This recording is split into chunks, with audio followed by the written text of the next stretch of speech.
La saga de l'Alliance israélite universelle, racontée par Georges Bensoussan, au micro d'Ariel Danan. Bonjour, bienvenue dans ce nouvel épisode de la saga de l'Alliance en compagnie de l'historien Georges Bensoussan. Bonjour Georges. Bonjour Ariel. Alors ensemble, nous allons consacrer cette émission à la reconstruction de la guerre, de la reconstruction pardon, de l'Alliance après la Seconde Guerre mondiale sous la houlette de René Cassin. Et donc René Cassin, lorsqu'il prend la présidence de l'Alliance et lorsqu'il reconstruit l'Alliance juste en 1945, au moment où la Seconde Guerre mondiale finit, il y a énormément de défis à relever pour cette institution, parmi lesquels un que l'on aurait peut-être tendance à oublier, c'est également le bouleversement démographique du judaïsme mondial, puisque finalement, forcément, le judaïsme européen pèse beaucoup moins lourd, hélas, qu'il ne pesait avant la Seconde Guerre mondiale. Absolument. Le grand tournant, évidemment, c'est la quasi-disparition du judaïsme d'Europe. Quasi, tout simplement parce que ça n'est pas la disparition totale, n'exagérons pas, mais les Juifs d'Europe en 1939, c'était 58% des Juifs du monde. En 1945, c'est au grand maximum un quart, 25%. C'est-à-dire que, en dehors du bilan effroyable de la Shoah, 6 millions de victimes à peu près, il faut compter tous ceux qui quittent le continent européen. Environ 200 000 vont gagner les États-Unis, 400 000 vont gagner l'État d'Israël entre 1945 et 1955, sans compter ceux qui partent ailleurs. Mais dans cet énorme bouleversement démographique où le judaïsme américain devient le pôle numéro un du judaïsme mondial, on constatera une chose, c'est que le judaïsme arabo-musulman n'a quasiment pas été touché. Or, c'est le domaine d'investissement de l'Alliance. Eh bien, c'est face à cette réalité démographique-là, un judaïsme dans lequel l'Alliance travaille et un judaïsme français dans lequel l'Alliance s'enracine, que René Cassin va devoir travailler et affronter des problèmes inouïs, gigantesques, qui participent d'ailleurs des problèmes généraux de la reconstruction du judaïsme français. Et le premier problème qui se pose en dehors de la reconstitution d'un comité central, il y arrivera, je l'ai dit la semaine dernière, 50 membres à peu près, dont 14 sont des personnalités tout à fait nouvelles, c'est de concilier des approches différentes. C'est-à-dire comment définir l'identité juive sur un plan religieux, sur un plan national. Ce sont des vraies vieilles questions qui remontent au XIXe siècle, qui se reposent ici, et prendre des décisions immédiates. Par exemple, faut-il ou non adhérer au CRIF, Conseil représentatif des institutions juives de France, qui vient d'être créé en 1944. Des débats sont difficiles et finalement, l'Alliance dit oui en juillet 1945. D'ailleurs, il n'y aura pas de rivalité avec le CRIF. Un certain nombre de personnalités importantes du CRIF, à commencer par les présidents Léon du comité central de l'Alliance, par exemple. Mais le grand tournant de l'Alliance, là où réellement il y a un infléchissement politique dans tous les domaines, c'est la déclaration générale de l'Alliance du 11 novembre 1945. C'est un texte superbe, un long texte, où probablement René Cassin y a mis beaucoup de lui-même, qu'on peut comparer au grand manifeste de juillet 1860. Je dirais que c'est le manifeste de refondation de l'Alliance. Il faut lire ce texte qui est entre autres particulièrement beau et bien écrit, parce qu'on voit là un infléchissement de la ligne politique, même si globalement, la fidélité à la Révolution française, la fidélité aux Lumières et 1789 est renouvelée, elle est intacte. Mais le grand tournant, c'est en particulier vis-à-vis du mouvement sioniste qu'il est perceptible. Alors, que dit ce texte? Je ne vais pas vous le lire, évidemment, ça nous prendrait quasiment une demi-heure.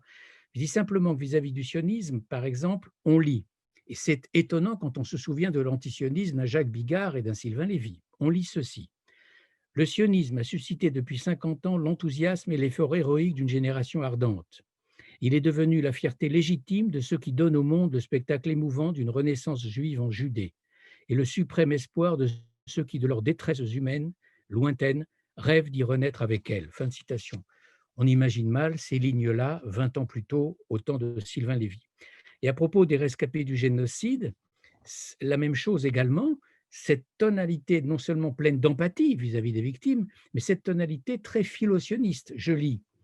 Parmi eux, il parle des rescapés, que de tourmentés, que de décimés, qui tournent leur regard et leur espoir vers sa terre des ancêtres. Ceux-là ne tomberont pas en de nouveaux exils, ils monteront vers une patrie. Fin de citation.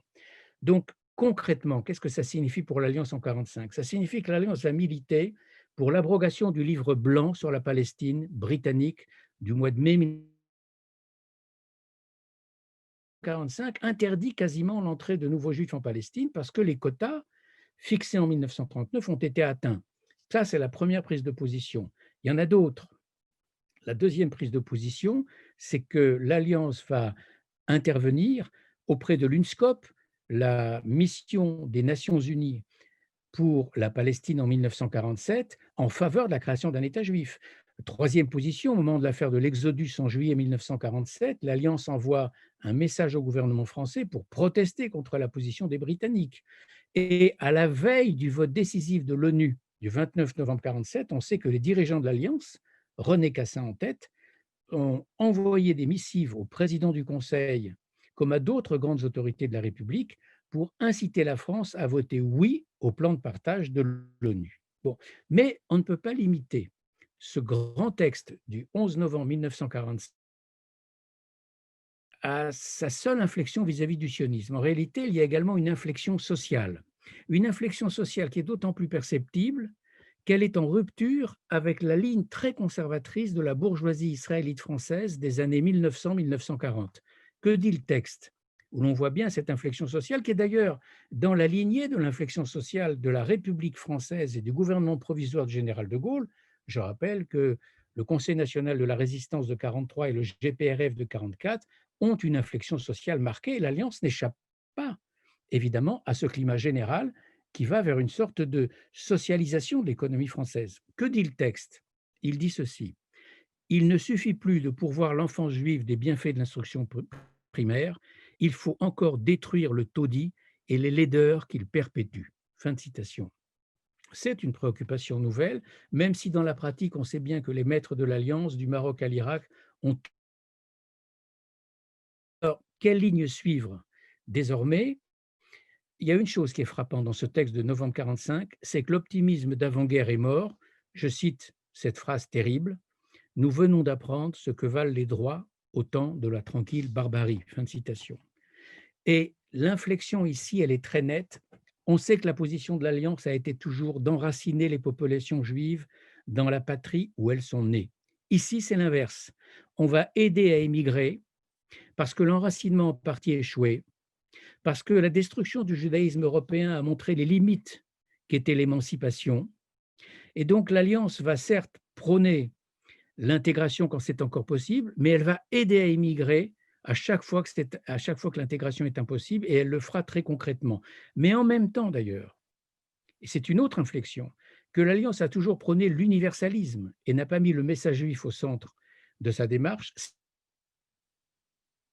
On a encore l'universalisme, mais elle met l'accent sur la singularité du destin juif, sur la singularité du malheur juif également. Et alors le manifeste de 1945, justement sur ce plan-là, est très net. Il se prononce en faveur d'une patrie juive. C'était inimaginable 30 ans plus tôt.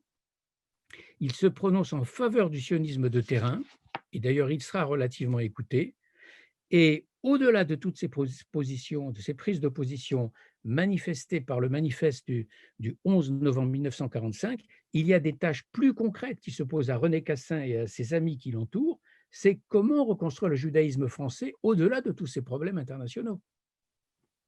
Merci beaucoup, Georges Bensoussan. Et nous voyons donc bien la part qu'a prise René Cassin dans la refondation de l'Alliance, et il a finalement su, lui, tirer les conséquences à la fois de la Seconde Guerre mondiale et d'un monde qui était en train de changer.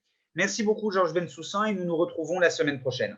La saga de l'Alliance israélite universelle, racontée par Georges Bensoussan, au micro d'Ariel Danan.